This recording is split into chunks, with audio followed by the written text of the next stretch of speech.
नई संसद भवन के उद्घाटन के विरोध पर बिहार में सियासत गर्म है। बीजेपी के विधायक और एमएलसी धरने पर बैठ गए हैं और बीजेपी नेता विधानसभा के विस्तारित भवन के शिलापट्ट के सामने धरने पर बैठे हैं।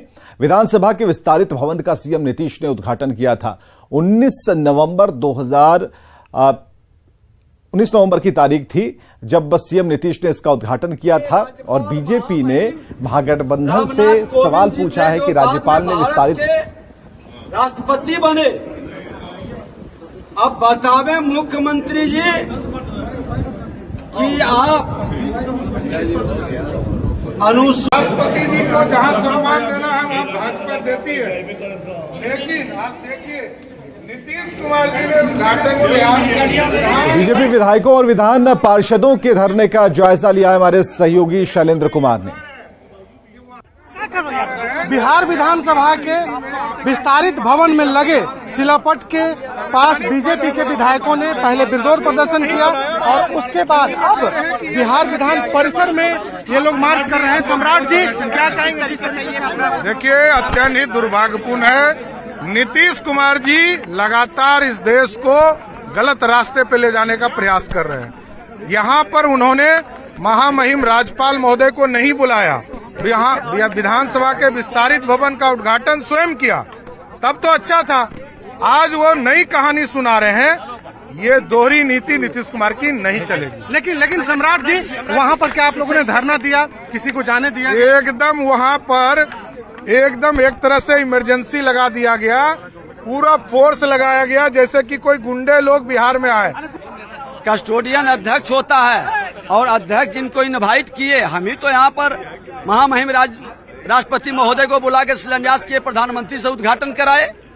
उस समय क्यों नहीं ये बुद्धि आई थी? आज विस्तारित भवन हुआ तो वहाँ पर महामहिम राज्यपाल से क्यों नहीं उद्घाटन करवाए थे, जिसमें विधानमंडल की बैठक होती है? ये दोहरा खेल, दोहरा चरित्र क्यों? देखिए, मुख्यमंत्री जी का काला चेहरा यहाँ पर उजागर हो रहा है। पहली बार ऐसा प्रतीत हो रहा है कि लगता है कि विधायक नहीं कोई क्रिमिनल आ गए विधानसभा में, विधानसभा लूटा जाएगा, जबकि विधानसभा बंद है। सिर्फ भारतीय जनता पार्टी के विधायक आए हैं, इतना ज्यादा फोर्स लाया गया कि लग रहा है कि विधानसभा को लूट लेगा। बिल्कुल, लगातार बीजेपी की तरफ से हमला जारी है सरकार पर और खासतौर पर सवाल ये पूछा जा रहा है कि यदि दिल्ली में संसद भवन का उद्घाटन राष्ट्रपति को करना चाहिए तो बिहार में विधानसभा के विस्तारित भवन का उद्घाटन राज्यपाल से क्यों नहीं कराया गया? शैलेंद्र, न्यूज़ 18 पटना। इधर जेडीयू के अध्यक्ष ललन सिंह ने संसद के नई बिल्डिंग के उद्घाटन को लेकर पीएम मोदी पर निशाना साधा। ललन सिंह ने कहा कि इतिहास बदलकर मोदी इतिहास कायम किया जा रहा है। बदल रहे हैं, जो गौरवशाली इतिहास का संसद भवन था उसके बदले में मोदी इतिहास कायम कर रहे हैं। और ये कहते हैं, कहने का मतलब उनका है कि लोकतंत्र मतलब मोदी, देश प्रेम का मतलब मोदी। तो नए संसद भवन का उद्घाटन राष्ट्रपति से नहीं कराए जाने को लेकर जेडीयू के मुख्य प्रवक्ता नीरज कुमार ने सरकार पर निशाना साधा। नीरज कुमार ने कहा कि राष्ट्रपति का अपमान किया जा रहा है, इसलिए जेडीयू संसद भवन के उद्घाटन समारोह का बहिष्कार कर रही है। आप लोग को यह समझ में नहीं आ रहा है कि विस्तारीकरण किसको कहते हैं, और आप न शिलान्यास कराते हैं न उद्घाटन कराते हैं। इसका मतलब देश के प्रथम नागरिक को आपने राजनीतिक रूप से साजिशन तरीके से अछूत मान करके आपने देश के राष्ट्रपति पद का अपमान किया। संसद की नई बिल्डिंग को लेकर छिड़े घमासान को लेकर जेडीयू सांसद सुनील कुमार पिंटू ने कहा कि उद्घाटन समारोह में शामिल न होना पार्टी का निर्णय है। जब सत्र शुरू होगा तो सभी लोग जाएंगे। मौका क्या गंवाना है? अब इतनी सुंदर बिल्डिंग बनी है, जैसा कि आप लोग के चैनल पर चलता है। जब सत्र चलेगा, बजट मानसून सत्र, उसमें हम लोग भी देखेंगे, सत्र में शामिल होंगे। आज क्यों नहीं? अरे सदन में भेजा गया है जनता ने चुनकर, तो जब सत्र चलेगा तो उसमें जरूर शामिल होंगे। और उसके अंदर में मुद्दे क्या उठाना है और क्या स्टेप लेना है, ये तो पार्टी निर्णय लेगी।